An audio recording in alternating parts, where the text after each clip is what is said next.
এখানে আমি সকাল সকাল চলে এসেছি মামাবাড়ির ছাদে। দেখো আমার মামাবাড়ির ছাদে এই যে মামিরা সব লাউ গাছ বসিয়েছে।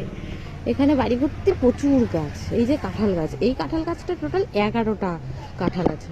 নিম গাছ, আম গাছ থেকে জাম গাছ থেকে শুরু করে এখানে কি নেই, আমার মামাবাড়িতে সব গাছই আছে। লেবু গাছে অনেক লেবু হয়েছে, বাড়ি যাওয়ার সময় লেবুও নিয়ে যেতে হবে।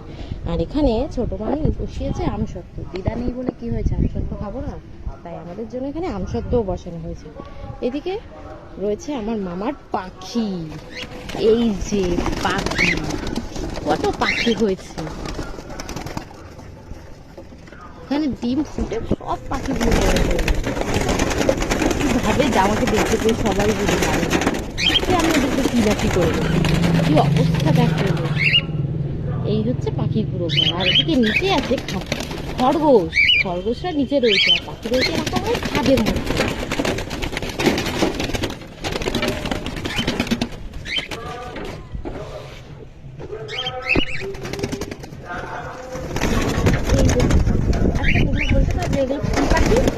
তোমাদের জানা থাকে এগুলো কি পাখি, অবশ্যই আমাকে কমেন্ট করে জানিও।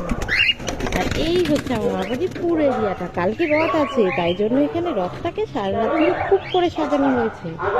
আর এই হচ্ছে সামনে ওখানে আছে স্কুল, এটা ক্লাবের মাঠ। আর ওদিকে সামনে স্কুল, যেখানে তোমার ক্লাস 1 থেকে ক্লাস 12 পর্যন্ত একই ছাদের নিচে হয়। আর এই সামনে রয়েছে রাস্তা। এদিকে দেখো জাম গাছের জামগুলো ছাদের এই কোনাতে এসে পড়ে গেছে। তাছাড়া নিচটা তো পুরো ভর্তি হয়ে গেছে। এই যে আম গাছ, জাম গাছ, নিম গাছ, কলা গাছ থেকে শুরু করে সব গাছ। আর এখানে একটা খোঁচা ফাঁকা ভাবেই রাখা আছে, এখানে কিছু রাখা নেই। চলো আজকের মতো এই পর্যন্ত, টাটা।